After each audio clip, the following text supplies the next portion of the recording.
عليكم ورحمة الله وبركاته.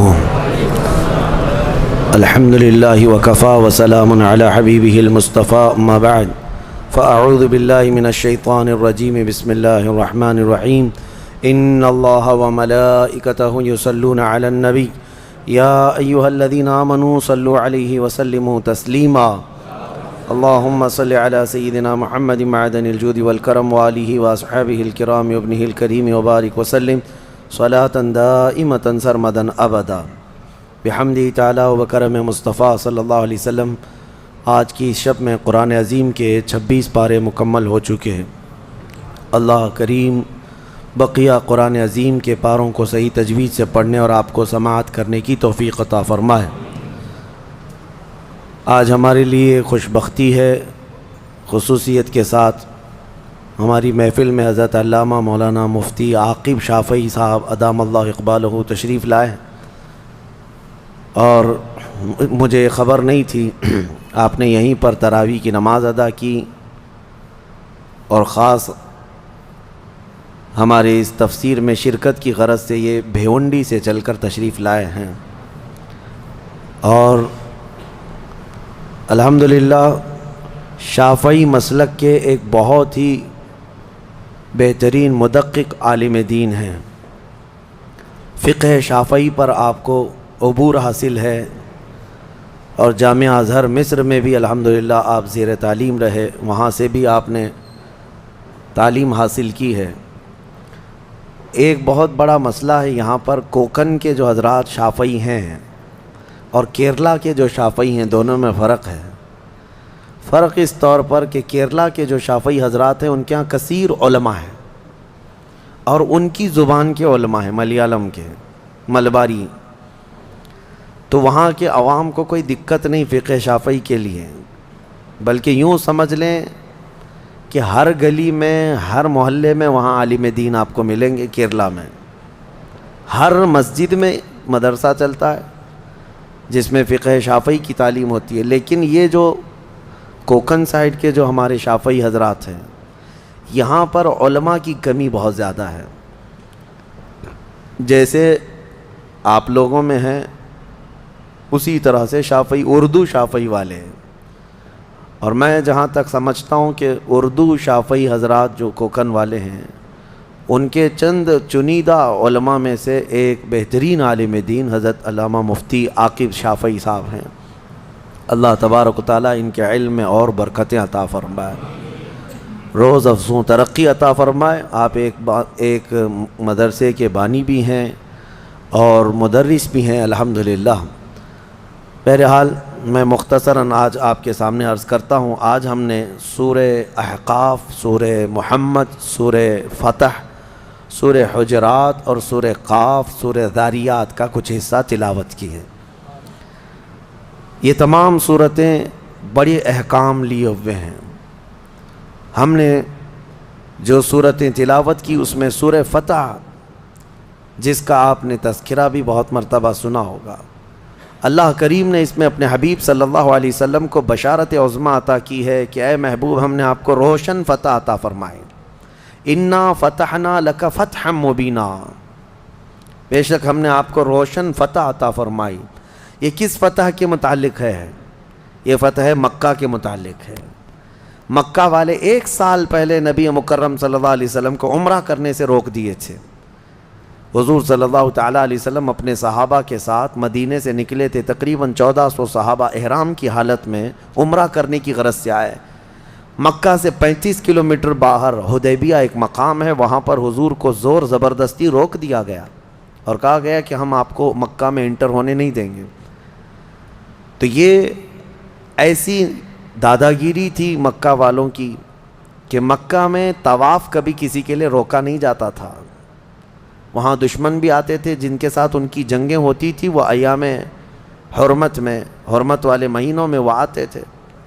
لیکن نبی پاک صلی اللہ علیہ وسلم اور اصحاب کو مجبور کر دیا ان لوگوں نے کہ آپ مکہ میں نہیں آ سکتے. یہیں پر وہ صلح ہوئی تھی جس کو صلح حدیبیہ کہتے ہیں. مشہور ہے یہ. دونوں فریق کے درمیان ایک ایسا ایگریمنٹ بنا تھا جس کو دیکھ کر کے بظاہر ایسا لگتا تھا کہ مسلمانوں نے دب کر صلح کر لی، لیکن نگاہ نبوت دیکھ رہی تھی کہ ہونا کیا ہے۔ ان عقود میں عقد میں جو لکھا گیا تھا اس میں یہ تھا کہ اس سال آپ عمرہ نہیں کریں گے، یہیں احرام کھول کر واپس چلے جائیں گے مدینے۔ پھر اس میں یہ لکھا ہوا تھا کہ اگر کوئی مکہ سے بھاگ کر آپ کے ہاں آئے تو آپ اس کو واپس کریں گے، اور اگر مدینے سے کوئی بھاگ کر ہمارے پاس آئے تو ہم اسے واپس نہیں کریں گے، ہم اپنے پاس رکھیں گے۔ یہ زور زبردستی کی ایگریمنٹ تھی۔ اس میں اور بھی بہت ساری چیزیں تھیں۔ حضور پاک صلی اللہ علیہ وسلم نے ہر ایک چیز کو مان لیا تھا۔ حالانکہ صحابہ اکرام رضوان اللہ تعالیٰ علیہ مجمعین اس وقت جو تھے، یہ وہ صحابہ تھے جو بدر لڑ چکے تھے، احد لڑ چکے تھے، خندق ہو چکی تھی، بڑی بڑی جنگوں میں شرکت کر چکے تھے، ان کو تو تجربہ تھا مکہ والوں سے لڑنے کا۔ تو انہوں نے عرض کیا یا رسول اللہ صلی اللہ علیہ وسلم آپ اجازت دے دیں، ہم ان کے ساتھ جنگ کریں گے۔ حضور نے منع فرمایا، اللہ کا حکم نہیں ہے۔ تو جنگ کرنے سے حضور نے جو منع کیا، صحابہ اکرام رضوان اللہ تعالیٰ علیہ مجمعین میں ایک عجیب سی کشمکش تھی۔ روایت میں سیدنا عمر ابن خطاب رضی اللہ تعالیٰ حضور پاک صلی اللہ علیہ وسلم کے پاس آئے، کہا کہ یا رسول اللہ کیا ہم حق پر نہیں ہیں؟ کہا بالکل حق پر ہیں۔ کہا ہمیں جنگ کی اجازت کیوں نہیں دی جا رہی؟ حضور پاک صلی اللہ علیہ وسلم نے فرمایا عمر میں جو دیکھ رہا ہوں وہ تم نہیں دیکھ سکتے۔ حضرت عمر کئی صحابہ کے پاس گئے، یہاں تک کہ حضرت ابو بکر کے پاس گئے۔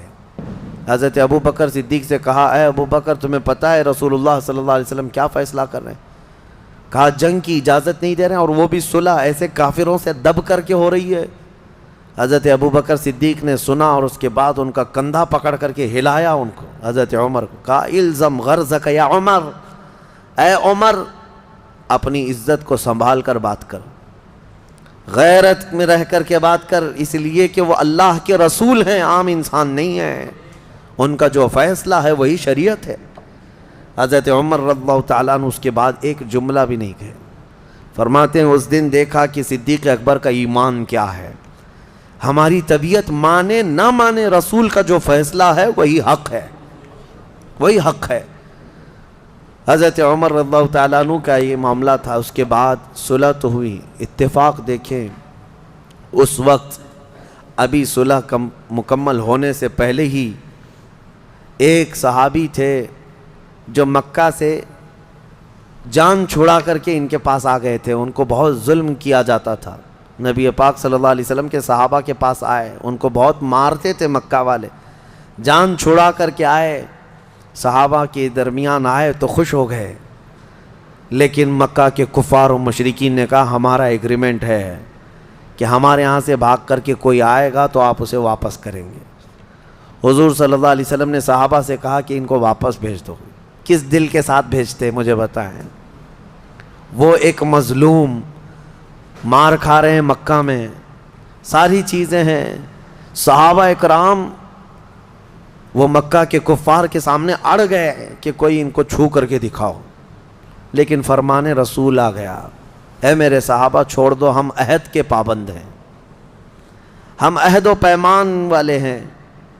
تو مجبوراً ان کو چھوڑنا پڑا، وہ گئے، روتے روتے گئے، فریاد کرتے گئے، لیکن رسول کریم صلی اللہ تعالیٰ علیہ وسلم کی یہ جو صلح ہوئی، واپس تو مدینے آئے، تب یہ سورہ نازل ہوئی جس میں اللہ تعالیٰ نے یہ ارشاد فرمایا لقد صدق اللہ رسولہ الرؤیا بالحق لتدخلن المسجد الحرام ان شاء اللہ آمنین محلقین رؤوسکم ومقصرین لا تخافون۔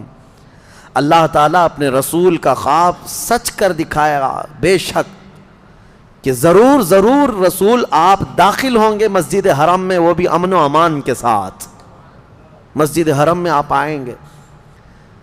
ہوا یہ کہ اس وقت حضرت عثمان غنی کو بھیجا گیا تھا مکہ کے حالات دیکھنے کے لیے۔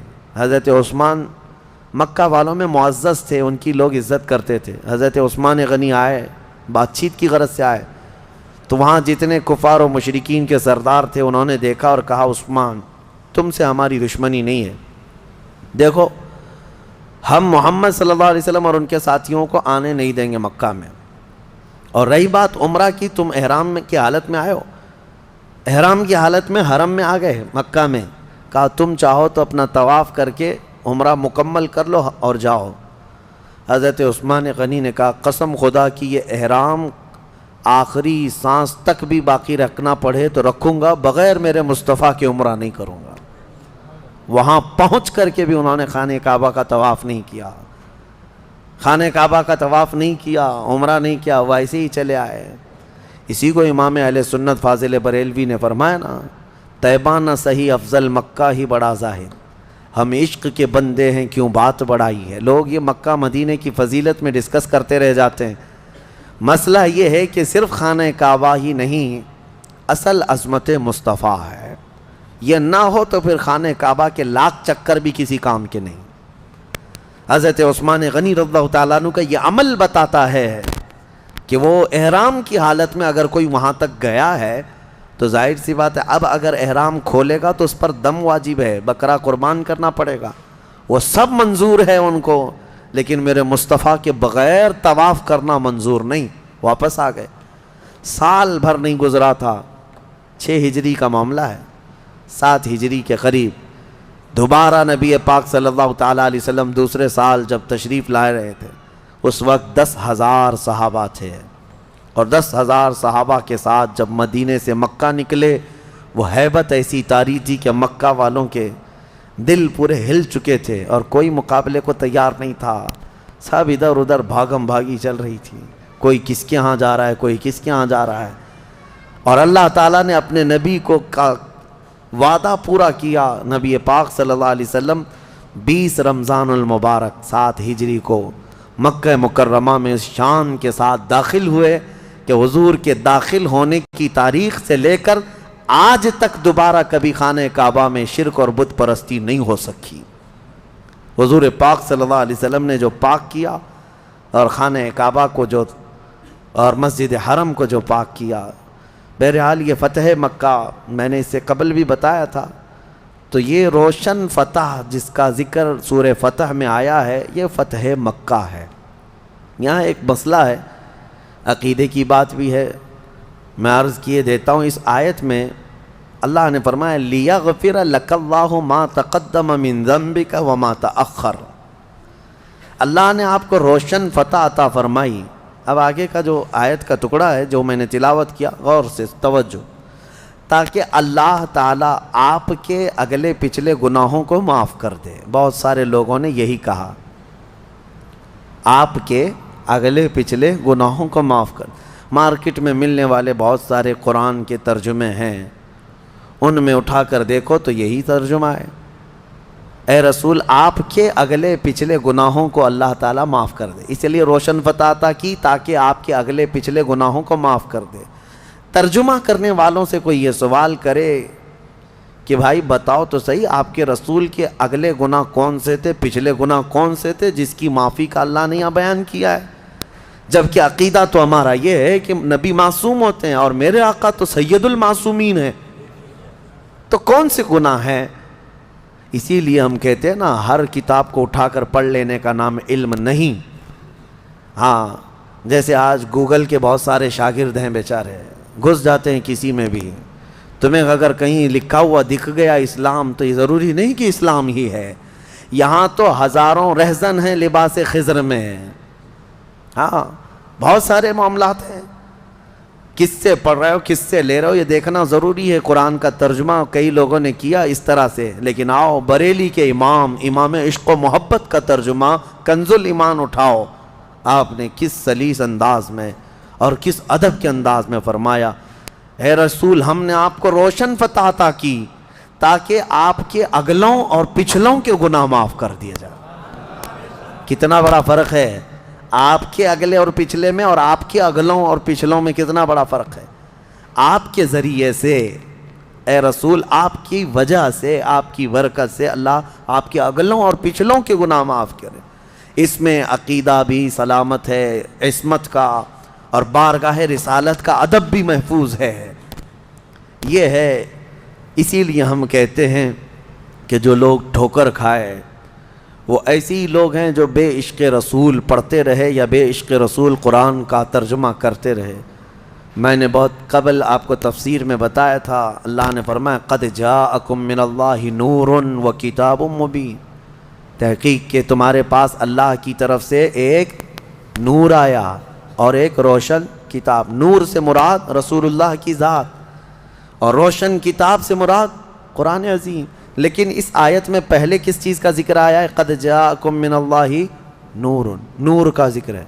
نور ویسے نارمل چیز بھی یہی ہے کہ کسی بھی کتاب کو پڑھنے کے لیے لائٹ پہلے چالو کرنا پڑتا ہے، اجالا ہو تو کتاب پڑھی جاتی ہے نا، نور پہلے ہو پھر کتاب مبین پڑھ سکتے ہیں۔ اسی لیے اس آیت کی ترتیب بھی دیکھیں، نور پہلے ہے، مطلب یہ ہے کہ تم پہلے اپنے قلب کو نور مصطفیٰ سے جگمگاؤ، پھر قرآن پڑھو، تمہارے قدم ہدایت پر رہیں گے، تمہارے قدم ہدایت پر رہیں گے۔ عزیزان گرامی وقار، اسی سورہ فتح کی آخری آیت ہے جس میں اللہ نے فرمایا محمد الرسول اللہ والذین معہ اشداء علی الکفار رحماء بینہم تراہم رکعا سجدا یبتغون فضلا من اللہ ورضوانا۔ اللہ فرماتا ہے محمد اللہ کے رسول ہیں، اور ان کے ساتھ جو ہیں، اب ان کے ساتھ کون ہیں؟ صحابہ، سمپل سی بات ہے، ہر کوئی جانتا ہے۔ ان کے ساتھ جو ہیں، اللہ فرماتا ہے ان کی صفات کیا ہیں، سنو ابھی۔ اللہ فرماتا ہے اشداء علی الکفار، کافروں پر سخت ہیں، رحماء بینہم، آپس میں نرم دل ہیں، آپس میں نرم دل ہیں۔ تراہم رکعا سجدا یبتغون فضلا من اللہ ورضوانا، تم ان کو دیکھو گے رکوع اور سجدے کے عالم میں ہوں گے اور اللہ کا فضل ڈھونڈ رہے ہوں گے۔ یہ صحابہ کی صفت ہے۔ سیماہم فی وجوہہم من اثر السجود، ان کے چہروں پر تو سجدوں کے نشان آ چکے ہوں گے۔ اس کا مطلب وہ نہیں جو کالا نشان ہے، شامی کباب۔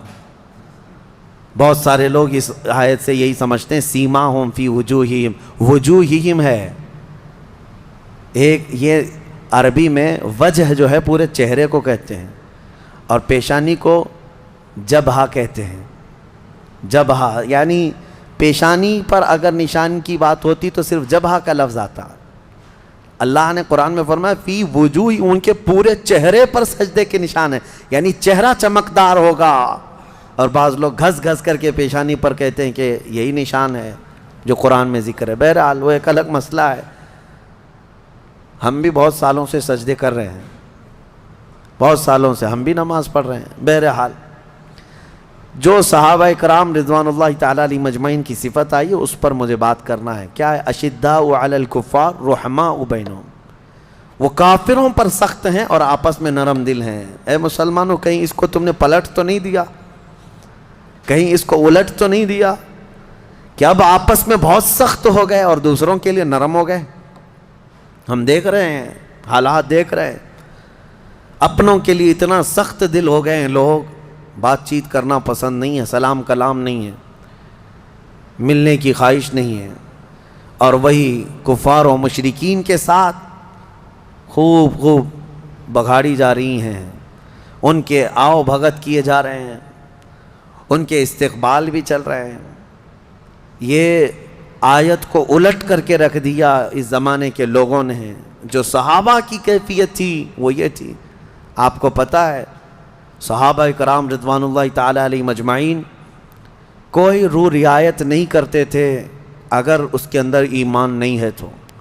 آج ہی کے درس میں نے صبح بتایا، جنگ احد میں ابو عامر راہب، جس کو پورے مدینے والے چاہتے تھے، وہ راہب کے نام سے مشہور تھا، وہ مکہ بھاگ کر چلا گیا تھا جب حضور آئے تھے مدینے، اور مکہ والوں کو بھڑکا کر کے احد کے میدان میں لایا تھا، اور اس نے یہ کہا تھا کہ اے لوگوں، پورا مدینہ میرا، جیسے آج کہتے ہیں فین فالوئنگ ہے، ہاں ایک بات پر سب ٹوٹ پڑیں گے، چلو میں جب جاؤں گا پکاروں گا مدینے والے صاحب محمد کا ساتھ چھوڑ کر میری طرف آ جائیں گے صلی اللہ علیہ وسلم۔ تو ابو عامر راہب آیا میدان میں اور پکارنے لگا، اے مدینے والو دیکھو میں آ گیا، میری تم بڑی عزت کرتے تھے، میری بڑی خاطر تواضع کرتے تھے۔ وہ بابا تھا مدینے کا، لوگ اس کی ارد گرد گھومتے ہی رہتے تھے، حضور کے آنے سے پہلے کی بات، اور وہ جلن کے مارے بھاگ کر گیا تھا مکہ سے، مدینے سے، اب جب وہ للکارنے لگا تو جانتے ہو جو برسوں سے اس کو راہب کہتے تھے وہ انصار صحابہ آگے بڑھتے ہیں اور کہتے ہیں ہاں ابو عامر راہب، ابو عامر ہم تجھے اچھی طرح پہچانتے ہیں، تو فاسق ہے، عدو اللہ ہے، تو اللہ کا دشمن ہے، رسول اللہ کا دشمن ہے، ہم اچھی طرح تجھے جانتے ہیں۔ اور جب اس کو سب صحابہ نے للکار دیا تو ایک صحابی آگے بڑھ کر کے آئے، حضرت حنظلہ، کہا رسول اللہ پاک صلی اللہ علیہ وسلم سے عرض کیا آقا مجھے اس سے لڑنے کی اجازت دیں، میں اس کی گردن مار کے آؤں۔ جانتے ہیں یہ حنظلہ کوئی اور نہیں اسی ابو عامر کے بیٹے ہیں، سگے بیٹے ہیں، جو للکار رہا ہے میدان میں۔ حضور نے اجازت نہیں دی گردن مارنے کی، کہا مناسب نہیں لگتا کہ تم بیٹے ہو اور اپنے باپ کی گردن مار دو۔ رسول کریم صلی اللہ علیہ وسلم نے انہیں روک دیا، لیکن جب وہ ابو عامر واپس گیا اپنی کفار مکہ کے درمیان، سب اس کے پیچھے پڑ گئے، کہا تو بڑی بڑی باتیں کر کے آیا تھا کہ تجھے دیکھ کر پورے مدینے والے محمد کا ساتھ چھوڑ دیں گے، یہاں تو حال یہ ہے کہ تیرا بیٹا ہی تیری گردن مارنے کے لیے آ گیا ہے۔ وہ کہتا ہے غضب کا جادو کیا ہے محمد نے، نعوذ باللہ من ذالک۔ میرے عزیزو جادو نہیں، یہی ایمان پلایا ہے میرے آقا نے۔ صحابہ کا یہی تو تھا مسلک، یہی مشرب، یہی اشداء علی الکفار، وہ چاہے کوئی بھی ہو، باپ ہو کہ بیٹا ہو کہ بھائی ہو، کوئی بھی ہو، وہ سخت تھے ان معاملات میں۔ رحماء بینہم، اور آپ کو پتہ ہے بدر کے میدان میں اتنے رشتے ہیں، بتائیں تو ایک بڑی طویل داستان ہے۔ ادھر کفار کی طرف ماموں ہے، یہاں صحابہ میں بھانجا ہے، ادھر باپ ہے ادھر بیٹا ہے، ادھر بھائی ہے ادھر ایک بھائی ہے، ادھر چاچا ہے ادھر بھتیجا ہے، کتنے معاملے۔ حضرت علی کرم اللہ وجہہ الکریم ادھر ہیں حضور صلی اللہ علیہ وسلم کی طرف، حضرت حمزہ یہاں ہیں، اور کفار کی طرف عباس ہیں۔ حضرت حمزہ اور عباس سگے بھائی ہیں۔ حضرت علی کے سگے بھائی عقیل بن ابی طالب، وہ بھی کفار کی طرف سے آئے۔ کتنے رشتے بتائیں آپ کو۔ یہ اور بات ہے کہ یہ لوگ بعد میں اسلام لائے ہیں، ابو جہل حضرت عمر فاروق کا ماموں ہے، ادھر حضرت عمر ابن خطاب ہیں ادھر۔ یہ صحابہ نے یہ دیکھا ہی نہیں کہ ہمارا ان سے کیا رشتہ ہے، انہوں نے صرف یہ دیکھا ہے کہ اگر نسبت مصطفیٰ نہیں ہے تو یہ ہمارے کچھ بھی نہیں لگتے، اشداء علی الکفار، یہ صفت تھی۔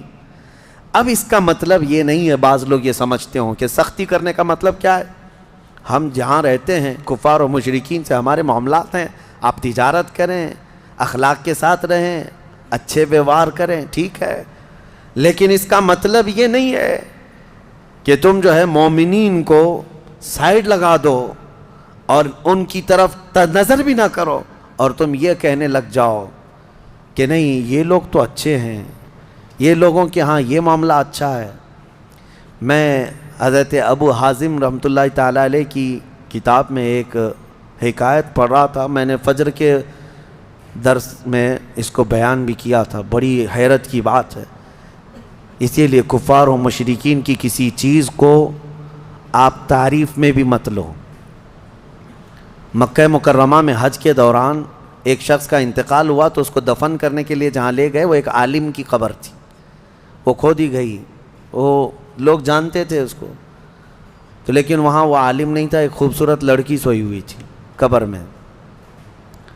تو حیرت میں آ گئے کہ اس عالم کی قبر میں لڑکی کیسے دفن ہو گئی، لوگ پریشان تھے۔ تو اتفاق سے وہاں ایک شخص جو حج پہ آیا تھا وہ لڑکی کو جانتا تھا، کہا یہ ہمارے علاقے کی، وہ جس ملک سے آیا تھا وہ کہتا ہے میں اس کو اچھی طرح جانتا ہوں، یہ پوری عیسائی لڑکی تھی، یہ کنورٹ ہوئی تھی، اسلام قبول کی تھی، لیکن اس کا پورا خاندان عیسائی ہے، میں اس کو اچھی طرح سے جانتا ہوں، اور اس نے اپنا ایمان چھپایا تھا اور کچھ دنوں پہلے یہ بیمار ہوئی، انتقال کر گئی، اس کو تو وہاں مرتے ہوئے ہم نے دیکھا، یہ یہاں کیسے ہے؟ لوگوں نے کہا تجھے شبہ تو نہیں ہو رہا؟ کہا نہیں، یقین ہے مجھے، پورا کا پورا یقین ہے۔ تو وہاں سب اور بھی دیگر علماء کو سب یہ باتیں پتہ چلی، تو پھر یہ بحث چھڑ گئی، تو پھر یہ عالم کہاں گیا جس کو دفن کیا گیا تھا، وہ عالم کہاں گیا؟ تو وہی جو حج پر آیا ہوا شخص تھا، اس نے کہا میں اپنے ملک جاتا ہوں، چند لوگوں کو میرے ساتھ بھیجو، میں اس لڑکی کے گھر والوں سے ملوا دوں گا، تو یہ گیا اپنے ملک اور اس لڑکی کے گھر والوں کے پاس گیا جو عیسائی تھے.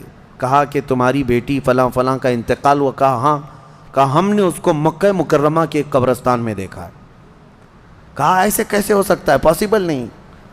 ہم نے تو اس کو اچھے آخری رسومات کے ساتھ اچھے طریقے سے دفن کیا اپنے قبرستان. تو یہ جو گئے ہوئے مسلمان تھے انہوں نے اصرار کیا کہ چلو تمہاری بیٹی تمہاری لڑکی کی قبر کھود کر دیکھا جائے, کیا تم نے جو دفن کیا وہ وہی ہے. جب وہ لوگ آئے اصرار کے بعد وہ قبر کھودی گئی جو عیسائی قبرستان میں تھا. تو قبر کھولنے کے بعد ایک حیرت انگیز منظر کہ وہ عالم یہاں لیٹا ہوا ہے عیسائی قبرستان میں. لاش بری طرح مسخ ہے, صحیح شکل نہیں ہے. لوگ دیکھ کر کے پہچان لیے کہ یہ مکہ میں جس کی قبر تھی وہ یہی ہے. یہ کیسے شفٹنگ کون کرتا ہے, کیا ہوا کیا تھا. بہرحال قبریں جیسی تھی ویسی کر دی گئی واپس. لوگوں میں یہ بحث چھڑ گئی کہ آخر یہ ایسا کیسے ہوا. اتنی بات تو سمجھ میں آ رہی تھی کہ یہ لڑکی اسلام سے محبت کرنے لگی, قرآن پڑھنے لگی تھی اور ایمان پہ انتقال ہوا. اس کا مکہ میں دفن ہو جانا تو سمجھ میں آ جاتا ہے کہ ہو سکتا ہے اس کو اللہ نے اعزازاً انعاماً جو ہے منتقل فرمایا ہو. لیکن یہ وہاں سے کیوں آیا مکہ سے. تو لوگ اس کے گھر گئے, اس کی بیوی تھی, بیوہ تھی. اس سے جا کر پوچھا تمہارے شوہر کے بارے میں کیا خیال ہے. کہتی ہے میرا شوہر تہجد گزار تھا, نمازی تھا, پابند تھا, سب کچھ اچھا تھا. لوگوں نے کہا کوئی ایسا عمل جو خلاف شرع یا کوئی ایسی چیز. کہا نہیں وہ تو پابند آدمی تھا. کہا ہاں ایک چیز عورت بولتی ہے جو میں آپ کو بتانے لگا ہوں, جس کے لیے میں نے یہ واقعہ آپ کے سامنے رکھا. اس کی بیوی کہتی ہے, بیوہ خاتون کہتی ہے جب کبھی اس پر غسل واجب ہوتا میرے شوہر پر, جنابت کا غسل, تو یہ کہتا عیسائیوں کے مذہب میں اچھا ہے, ان کے ہاں غسل واجب نہیں ہے. ہمارے ہاں ٹھنڈیوں میں بھی نہانا پڑتا ہے, بارشوں میں بھی, گرمیوں میں بھی نہانا پڑتا ہے. یہ بار بار ایک جملہ یہ کہتا تھا عیسائیوں کے ہاں ان کے مذہب میں اچھا ہے, جنابت کا غسل واجب نہیں ہے. وہ خاتون کہتی ہے مجھے یہ بات کھٹکتی تھی, دین مصطفیٰ میں رہ کر کے یہ اگر عیسائیت کی بات کیوں کرتا ہے. آج اس کا انجام سمجھ میں آیا. سارے علماء نے اس وقت یہ کہا یقیناً اللہ کے نبی نے جو فرمایا تھا جو جس سے محبت کرتا ہے اسی کے ساتھ اٹھایا جائے گا, اسی کے ساتھ اٹھایا جائے گا. اسی لیے میرے عزیزو صحابہ کی جو صفت تھی اس پر عمل کرو. اشداء علی الکفار رحماء بینہم. ہاں تمہارے دین میں کوئی کمی رہ گئی ہے, مصطفیٰ کریم صلی اللہ علیہ وسلم کے اخلاق میں کوئی کمی ہے جو تمہیں دوسروں کی تعریف کرنی پڑے. الحمدللہ میرا دین کامل ہے. مصطفیٰ کریم صلی اللہ علیہ وسلم کو دیا ہوا دین ایسا کامل بلکہ اکمل ہے جس میں ایک شوشہ بھی نہیں چھوڑا گیا ہے. قیامت تک کے لیے دین ہے. میں چیلنج کے ساتھ کہہ سکتا ہوں پوری دنیا کے دیگر ادیان کو لاؤ, کچھ تو مدون بھی نہیں ہے, لکھے ہوئے بھی نہیں ہیں, بس ایسی اندھا دھند چل رہے ہیں کئی دن. کچھ مذہب جو ہے صرف افواہوں پر چل رہے ہیں. کچھ مذہب ہیں جن کی کتابیں ہیں, جن کے ہاں لا ہیں, لیکن سب کو لا کر کے بتا دو, میں بتاؤں گا اسلام کے علاوہ کوئی کمپلیٹ ہے ہی نہیں, کمپلیٹ نہیں ہے. میرے عزیزو جس کے پاس سب کچھ ہے اسے یہ سب دیکھنے کی ضرورت نہیں. بہرحال صحابہ اکرام رضوان اللہ تعالی علیہم اجمعین کی یہ صفت اللہ ہمیں عطا فرمائے. اشداء علی الکفار رحماء بینہم. امام اہل سنت فاضل بریلوی رحمۃ اللہ علیہ کی بات یاد آتی ہے کہ آپ کو ایک بار درد قولنج ہوا. درد قولنج جو ہوتا ہے یہ پیٹ میں مروڑ پیدا ہوتی اور ایسی سخت درد کہ ہر چیز پھیکی لگنے لگ جائے, کڑوی لگنے لگ جائے. اعلیٰ حضرت فرماتے ہیں میں ایک دن سے بیمار ایسا تھا کہ صرف نماز کے وقت میں وہ درد کم ہوتا, ظہر پڑا اس کے بعد پھر شدت کا درد, عصر پڑا پھر شدت کا درد, مغرب پڑا شدت کا درد. وہ لیٹے ہوئے تھے, علاج بھی چل رہا ہے. دوسرا دن گزر گیا, اعلیٰ حضرت فرماتے ہیں ایسا لگتا تھا کہ اس پیٹ کے درد سے جو ہے موت قریب آ جائے گی, اتنا سخت درد تھا. دوسرے دن اعلیٰ حضرت فرماتے ہیں کہ ان کے کوئی جاننے والے آئے, کہا کہ حضور فلاں ایک صاحب ہے, وہ کوئی پنڈت تھا, کہا کہ وہ جڑی بوٹیاں کرتا ہے, بہت ساری چیزیں ہیں علاج وغیرہ کے لیے. اعلیٰ حضرت نے منع فرمایا. اس کے بعد کچھ صحابوں نے کہا کہ بہت درد ہے، شدت کا درد ہے، دیکھ لینے میں کیا ہے. اور وہ صاحب بھی آپ کے درشن کرنا چاہتے ہیں، آپ کی زیارت کرنا چاہتے ہیں. اعلیٰ حضرت نے کچھ کہا نہیں، وہ آ گیا. اعلیٰ حضرت نے اس کو لکھا ہے. وہ آئے جو صاحب جن کو یہ لوگ لے کر کے آئے، وہ آتے ہی اعلیٰ حضرت کے پیٹ پہ ہاتھ رکھا اور کہا کہاں درد ہے؟ اعلیٰ حضرت فرماتے ہیں 2 دن سے کولنج کا اتنا درد مجھے نہیں ہوا تھا جتنا اس کے ہاتھ رکھنے سے ہوا. اس کے ہاتھ رکھنے سے جو مجھے درد ہوا. یہ کیا تھا؟ یہ کیا تھا؟ اشداء علی الکفار رحماء بینہم. یہی ہے. اب میں زیادہ اس کو سمجھاؤں تو ہماری باتوں کو لے جا کر کے توڑ مروڑ کر کے میڈیا والے چلائیں گے. بہت سارے اسی کے آڑ میں بیٹھے ہوئے ہیں. ہاں بالکل میرے عزیزو، میں ان کے اعلیٰ ایمان کی بات کر رہا ہوں. اور آج کے پتہ نہیں کئی ایسے سیکولر لوگ ہیں جو کنیا بابا پیشاب بھی بیچے تو لینے چلے گئے. ہاں اس کے پاس لینے کے لیے بھاگ گئے. ارے ہاتھ رکھنے کو نہیں دیا اعلیٰ حضرت نے، ہاتھ رکھنے کو نہیں دیا اور تم پیشاب پینے چلے گئے. میں سب کی بات نہیں کر رہا ہوں، الا ماشاء اللہ. الحمدللہ آج بھی ایمان کے ساتھ لوگ باقی ہیں. پیشاب کیا ہوا، اگر دودھ بھی پلائے تو ہم نہ پئیں، کیونکہ ہمیں پتہ ہے ہماری شفا مدینہ طیبہ کے تاجدار کے قدموں میں موجود ہے. ہاں ہم وہاں کی مٹی بھی اٹھا کے کھا لیں گے. اسی لیے میں کہتا ہوں میرے عزیزو، ایمان جو ہے جب راسخ ہو جاتا ہے تب بندہ ان تمام معاملات کو سمجھتا ہے، ورنہ وہ بھینس کی طرح ہر جگہ منہ مارتا رہتا ہے. ہاں ادھر بھی کھا لیا، ادھر بھی کھا لیا، ادھر بھی. جس کو کہا گیا ہے کہ رات کو لکڑیاں جمع کرنے والا جو آدمی ہوتا ہے نا، رات میں لکڑیاں جمع، وہ کیا کرتا ہے؟ ایک ٹوکرا لیتا ہے اور ٹکڑے جمع کرتا رہتا ہے لکڑی، اور صبح پتہ چلتا ہے کتنے گوبر کے ٹکڑے جمع کیا ہے، کتنے پتھر ہیں، کتنی لکڑیاں ہیں، کتنا لوہا ہے. کچھ بھی نہیں، وہ سب جمع کر لیا تھا ٹوکرے میں. کیوں؟ اندھیرا تھا. اسی لیے کہتے ہیں عشق رسول کا اجالا ہو تو تمہارے ٹوکرے میں کوئی ٹکڑا گوبر کا نہیں آئے گا. جو جمع کرو گے وہ انشاءاللہ ایمان کے ساتھ ہی جمع کرو گے. اللہ کریم ہمیں اہل ایمان کی صحبت عطا فرمائے. سورہ حجرات، میں مختصر اس میں 2 چند باتیں عرض کروں کیونکہ احکام بہت سارے ہیں سورہ حجرات میں.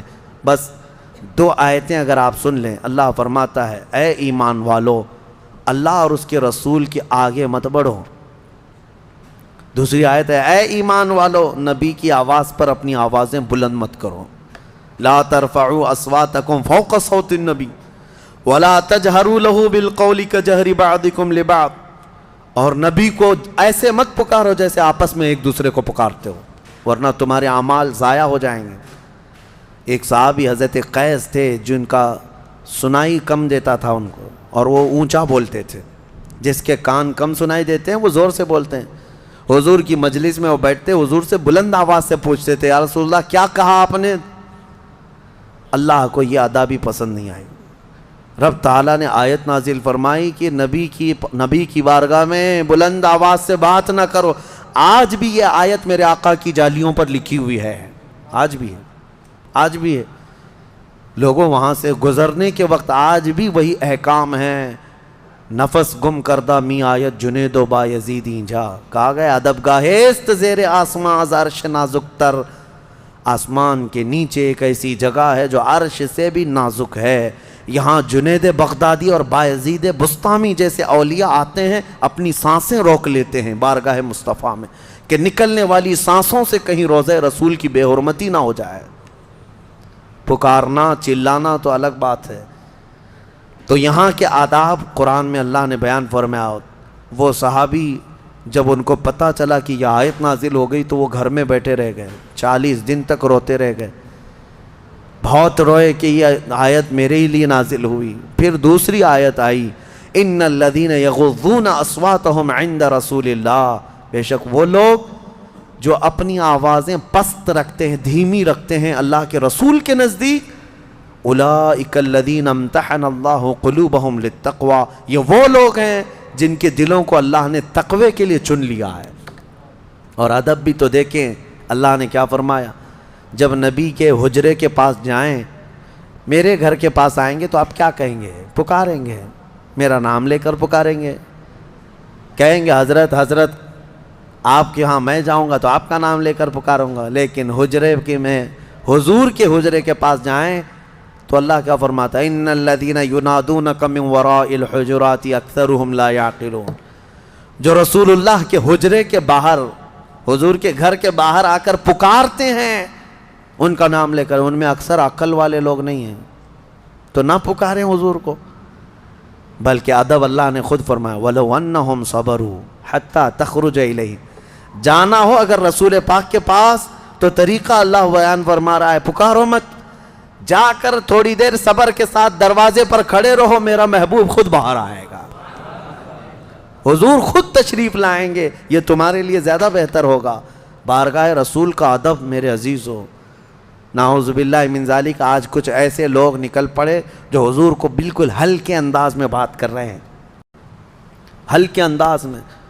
کئی ایسے سوشل میڈیا کے جو دانشور کہلاتے ہیں، اب اسکالر بنے ہوئے ہیں اسلام کے، ان لوگوں نے نبی پاک کا بھی صحابہ کا بھی ایسے انداز میں نام لینا شروع کیا، نعوذ باللہ، جو عام لوگ بھی اپنا نام اس طرح نہیں لیتے، عام لوگ بھی ایک دوسرے کا نام نہیں لیتے۔ حضور پاک صلی اللہ علیہ وسلم کے متعلق اس طرح کہنا کہ وہ آج کے زمانے کا چھوکرا ہم کو سمجھائے گا۔ منافقین نے اگرچہ یہ بات کہی تھی، لیکن تم کس انداز سے کہو گے اس کو؟ منافقین اگر یہ کہتے تھے تو لوگ آج اس کو اس انداز میں بات کر رہے ہیں۔ صحابہ کا ادب دیکھو گے، حضور پاک صلی اللہ علیہ وسلم کے پاس جب بات کرتے تھے تو یوں کہتے بِأَبِي أَنْتَ وَأُمِّي یا رسول اللہ، میرے ماں اور میرے باپ آپ پر قربان ہوں اللہ کے رسول، اس کے بعد پھر بات کرتے تھے۔ بہرحال سورہ حجرات میں اللہ تعالیٰ نے جو فرمایا، ایک حکم یہ بھی ہے، اے ایمان والو، جب کوئی فاسق تمہارے پاس خبر لائے تو اس کی تحقیق کر لو پہلے کہ صحیح ہے یا نہیں خبر، ورنہ تم جیسے یہ واٹس اپ کے لیے یہ حکم یہاں کے لیے بھی فٹ ہے کہ ادھر سے آیا ادھر فارورڈ ہوا، ادھر سے آیا ادھر فارورڈ ہوا، اور پتہ ہی نہیں کہاں سے آیا کہاں تک چل رہا ہے۔ ایمان والے یہ کام نہ کریں۔ یا ایھا الذین آمنوا ان جاءکم فاسق بنبأ فتبینوا، اللہ نے فرمایا اے ایمان والو، جب تمہارے پاس کوئی فاسق خبر لے کر کے آئے تو اس کی تحقیق کر لو۔ میں سمجھتا ہوں یہ واٹس اپ بڑا فاسق ہے، یہ فاسق ہی تو ہے، کیونکہ اس کے پاس کوئی شرائط عدل ہے نہیں، ادھر کی ادھر اس میں سب چیزیں آتی ہیں، اچھی بھی بری بھی، لیکن تمہاری ذمہ داری ہے تحقیق کر لو۔ بغیر تحقیق کے کئی لوگ بیچارے بعد میں شرمندگی اٹھاتے ہیں۔ اللہ نے اس میں آیت میں فرمایا فَتُصْبِحُوا عَلَى مَا فَعَلْتُمْ نَادِمِينَ، کہیں ایسا نہ ہو کہ تم شرمندہ ہو جاؤ اپنے کیے پر۔ اور میں نے اس آیت کے مطابق دیکھا ایک صاحب کو دیکھا کہ وہ تقریر کیے جا رہے ہیں کسی کے خلاف، ایک بہت بڑے بزرگ کو کچھ لوگوں نے ایڈٹ کر کے، کافی زمانے پہلے کی بات ہے، ابھی واٹس اپ نیا نیا رہ رہا تھا، یعنی 2015-14 کے اس وقت آ چکا تھا، لیکن زیادہ طور پر اتنا وائرل نہیں ہوتی تھی چیزیں۔ تو وہ کسی نے ایڈٹ کر کے ایک بزرگ کی تصویر کسی ایک غیر مسلم کے ساتھ لگائی اور کہا دیکھو یہ آپس میں مل رہے ہیں۔ مولانا صاحب کو اتنا ہی دکھا اور اس پر پورے تقریر کر ڈالی، کہا اتنے بڑے بڑے بزرگ بہک گئے ہمارے، بھٹک گئے ہمارے، اب کیا ہوگا۔ دوسرے دن نوجوانوں نے آ کر کے کہا کہ حضرت یہ ریئل تصویر ہے ہی نہیں، یہ تو کسی نے ایڈٹ کر کے بھیجا ہے۔ کہا اچھا ایسا ہے۔ دوسرے جمعہ پھر توبہ کرنا پڑا، پورے توبہ پہ تقریر کرنی پڑی۔ تو ہم نے دیکھا شرمندگی ہوئی۔ یہ ہوتا ہے کہ ہمارے کیے پر بعد میں شرمندگی ہوگی۔ فاسق جب کوئی خبر لائے تو تحقیق کرو اس کی۔ اور اللہ تعالیٰ نے فرمایا وَلَا تَنَابَزُوا بِالْأَلْقَابِ، لوگوں کو برے ناموں سے مت پکارو، برے ناموں سے مت پکارو۔ اور اللہ نے یہ بھی فرمایا اے ایمان والو، بہت زیادہ بدگمانی کرنے سے بچو، کسی کے بھی بارے میں بدگمانی کرنا۔ اور غیبت کرنے کے بارے میں اللہ نے فرمایا کہ کیا تم میں سے کوئی یہ چاہتا ہے کہ تمہارے مرے ہوئے بھائی کا گوشت کھائے؟ جو مسلمان کسی مسلمان کی غیبت کرتا ہے وہ اپنے مردہ بھائی کا گوشت کھاتا ہے۔ اللہ کریم ہم سب کو ان تمام سیئ افعال سے محفوظ فرمائے، ہمیں عشق رسول کی دولت عطا فرمائے۔ دعا یہی ہے کہ مولا کریم تیرے رسول کے جلووں میں زندگی عطا فرما اور ان کے قدموں میں موت عطا فرما۔ وآخر دعوانا ان الحمد للہ رب العالمین۔